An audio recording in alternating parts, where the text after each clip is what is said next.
किसी ने सही कहा है कि शादी का लड्डू जो खाए वो पछताए और जो ना खाए वो ज़्यादा पछताए। आज की जो कहानी मैं आपको सुनाने जा रहा हूँ, इस कहानी में भी कुछ ऐसे ही होता है। एक लड़का और एक लड़की आपस में एक दूसरे को बेइंतहा प्यार करते थे। हर पल वो एक दूसरे से बातचीत करना चाहते थे, एक दूसरे के साथ रहना चाहते थे। लेकिन जब पहली मुलाकात उनकी होती है और पहले ही उस रात की मुलाकात में वो एक दूसरे से इतना दूर जाने लगते हैं कि जो प्यार था वो पहली ही रात में काफूर हो जाता है। आज की कहानी वाकई अपने आप में दिलचस्प है और ये बताने वाली है कि जो सोशल मीडिया की ज़िंदगी है वो काल्पनिक है, उसे वास्तविक ज़िंदगी बिल्कुल भी ना समझा जाए। आज की जो सच्ची घटना मैं आपको सुनाने जा रहा हूँ, ये सच्ची घटना है बिहार प्रदेश का एक ज़िला है छपरा। दरअसल कहानी शुरू होती है बिहार प्रदेश के ही गोपालगंज का एक इलाका है बैकुंठपुर।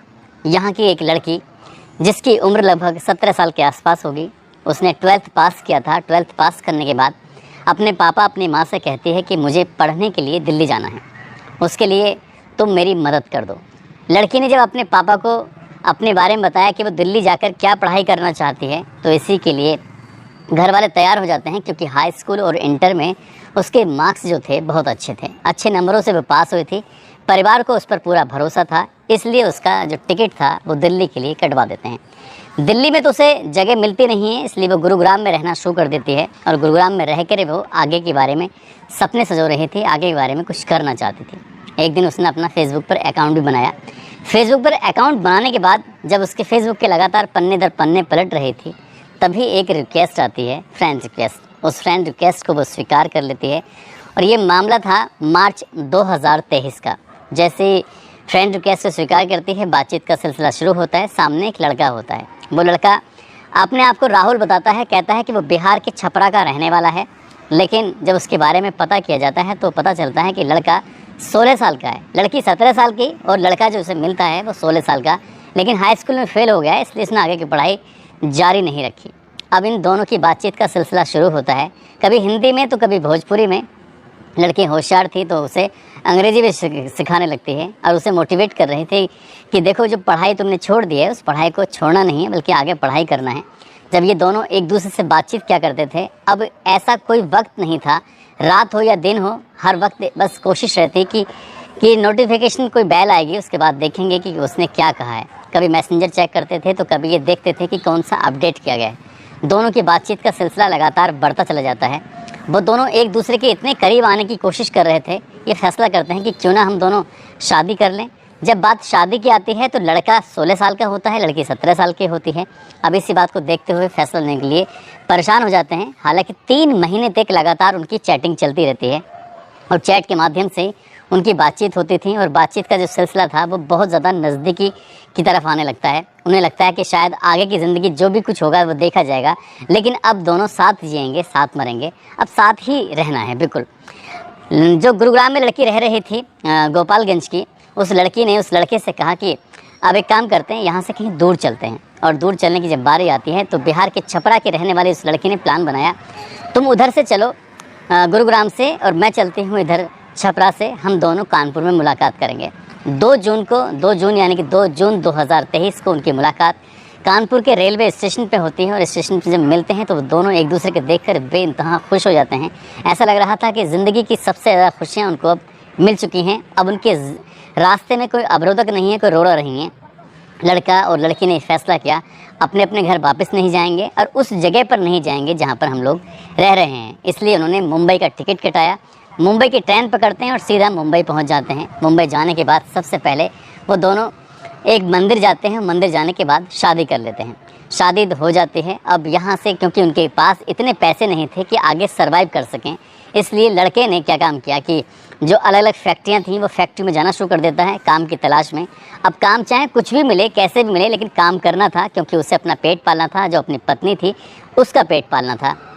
आखिरकार कड़ी मशक्क़त के बाद किसी फैक्ट्री में नौकरी लग जाती है, लेकिन नौकरी कोई ज़्यादा अच्छी नहीं थी, मज़दूर तबके की नौकरी थी, मज़दूर वो करने लगता है। शादी हो जाती है। शादी हो जाती है तो पहले ही रात में लड़का किसी न कोई बहाना बनाने लगता है जब बहाना बना रहा था, दूसरी रात आती है, तीसरी रात आती है। इसी तरह से वो कहता है कि जब तक हम पूरी तरह से सेटल्ड नहीं हो जाते तब तक हम एक दूसरे के साथ कुछ भी ऐसा गलत नहीं करेंगे। मिलते थे, एक दूसरे से प्यार करने की कोशिश करते थे, लेकिन फिजिकल जब होने की कोशिश करते थे तभी लड़का कोई ना कोई बहाना बना दिया करता था। इसी तरह से रहते रहते 14 दिन हो जाते हैं और 14 दिन होने के बाद लड़की ज़बरदस्ती से ज़िद करने लगती है कि वो उनसे प्यार करती है और उसके साथ फिजिकल होना चाहती है। जब इसी ज़िद पर वो अड़ जाती है, तब अड़ने के बाद जब उस लड़के को देखती है तो दरअसल वो लड़का था ही नहीं, वो लड़की होती है। अब जब वो अपने सामने अपने पति को लड़की के रूप में देखती है तो उसके पैरों तले ज़मीन खिसक जाती है, समझ नहीं पाती कि आखिरकार इसने इतना बड़ा धोखा क्यों दिया। वो बातचीत करती है, पूछती है कि तुमने ऐसा क्यों किया, तुम लड़की हो और लड़के के भेष में तुम रहती हो, दिखती बिल्कुल लड़के के जैसे हो, कपड़े बिल्कुल वैसे पहनते हो, तुम्हारे बाल वैसे हैं, बोलने का अंदाज़ तुम्हारा वैसा है, लेकिन जब तुम लड़की हो तो ये लड़कों वाला भेष क्यों बनाया हुआ है। वो कहती है कि मैं तुमसे प्यार करने लगी थी। अब लगा था, जब इस तरह की बातें होती हैं तो लड़की इस बात को लेकर बहुत ज़्यादा परेशान हो जाती है, चिढ़ जाती है। इधर लड़की के जो माँ बाप हैं, छपरा वाले हों या फिर गोपालगंज वाले, दोनों ही परेशान हो जाते हैं। परिवार के लोग इन्हें लगातार तलाश कर रहे थे और तलाश इनकी बिल्कुल थम जाती है, ख़त्म हो जाती है, क्योंकि वो मिलते नहीं हैं।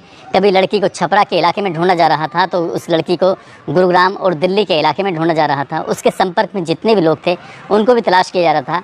इन दोनों के पास जो मोबाइल होते हैं, दोनों अपने अपने मोबाइलों को अपने अपने घर पर छोड़ के आते हैं, इसलिए संपर्क के जितने भी रास्ते थे वो सब बंद हो चुके थे। जो भी उन्होंने चैट की थी, फेसबुक वगैरह, वो अकाउंट उन्होंने बंद कर दिए थे। अब घर वाले भी परेशान हो जाते हैं। लेकिन इसी बीच में मुंबई गई हुई लड़की जिस लड़के से प्यार कर लेती है, वो अपने परिवार को फ़ोन करके बताती है कि मेरे साथ बहुत बड़ा छल हुआ है। गोपालगंज में जब फ़ोन करती है उसके बाद वो लड़की ये कहते हुए कि उसे अपने घर जाना है, अपने परिवार के पास जाना है, उसे रुकना नहीं है। जिस लड़के के बिना वो एक सेकंड भी रुक नहीं पा रही थी, 3 महीने तक हर पल हर वक्त उससे बातचीत करती थी, चैटिंग क्या करती थी, उसके नज़दीक आने की कोशिश कर रही थी। और जब उसे पता चलता है कि लड़का है ही नहीं, लड़की है, तो वो इतना ज़्यादा परेशान हो जाती है। वो एक बार फिर से अपने घर वापसी का टिकट कटा लेती है और ट्रेन में जब बैठने लगती है तो मजबूरी में जो लड़का बना हुआ था वो लड़की भी तैयार हो जाती है और उसके साथ वापस आ जाते हैं। सीधा पहुंचती है छपरा। छपरा आने के बाद जो एक एकमा थाना क्षेत्र है उसके गांव में उसे लेके जाती है। जाकर कहती है कि तुम्हारी जो लड़की है वो लड़का बनकर घूम रही है, ऐसा ही नहीं है। मामला पुलिस तक पहुंचता है। जब पुलिस इन दोनों के परिवार वालों को पास में बुलाते हैं, पास में बुलाने के बाद उनसे बातचीत करते हैं और यही बात थाने के माध्यम से जब सोशल मीडिया पर पता चलती है कि एक लड़की जो कि इसने फेसबुक पर अपना एक ऐसा अकाउंट बनाया था जिससे सबको लग रहा था कि ये लड़का है, जबकि वो लड़का था ही नहीं, लड़की थी। और जब ये बात आती है सोशल मीडिया के माध्यम से लोगों को पता चलती है तो लोगों को लग रहा था कि फेसबुक पर आने वाले या होने वाले जो प्यार होता है, सोशल मीडिया के माध्यम से जो जितने भी प्रेम कहानियाँ होती हैं उसमें से ज़्यादातर प्रेम कहानियाँ कुछ ऐसे ही होती हैं। वो ज़्यादा दिन तक या तो परवान नहीं चल पाती हैं या परवान चढ़ भी जाती हैं तो उनकी लाइफ ज़्यादा दिन होती नहीं है। इस कहानी में भी कुछ ऐसे ही होता है, क्योंकि दोनों नाबालिग होती हैं। उन दोनों को शेल्टर होम भेजा गया था ताकि वो जो भी कानून प्रक्रिया होती है, मनोचिकित्सक के पास उनकी काउंसलिंग कराई गई थी। जो उन्हें लड़की को खासकर जो आघात लगा था, उसे परेशानी हुई थी, उस बात को लेकर कहीं भविष्य में इसके साथ कहीं कोई गलत कदम न उठाए। तो इसी बात को लेकर पुलिस वालों ने जब उनका एक टाइम होता है मनोचिकित्सक के बाद, काउंसलिंग कराने के बाद, उन दोनों को उनके परिवार की सुपुर्दगी में कर दिया गया था।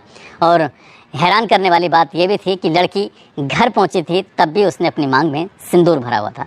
दोस्तों, इस पूरे घटनाक्रम को सुनाने का उद्देश्य किसी को परेशान करना नहीं है, किसी का दिल दुखाना नहीं है, बल्कि आपको जागरूक करना है, आपको सचेत करना है, आपको बताना है, आपको जताना है कि फेसबुक या अन्य कोई प्लेटफॉर्म जो होते हैं, चाहे वो इंस्टाग्राम हो, इन प्लेटफॉर्म पर कई बार दोस्ती हो जाती हैं। दोस्ती होने के बाद वहाँ पर हमेशा अच्छा ही दिखाने की कोशिश की जाती है, लेकिन जो ज़िंदगी का असली सच होता है उसको बहुत बाद में जब पता चलता है तब दिल टूट जाते हैं, रिश्ते भी टूट जाते हैं। और ऐसे रिश्ते जो कमज़ोर बुनियाद पर रखे जाते हैं वो कभी कामयाब नहीं होते, जैसे कि इस लड़की की कहानी में हुआ था। आप सब लोग अपना ख्याल रखें, सुरक्षित रहें। जय हिंद, जय भारत।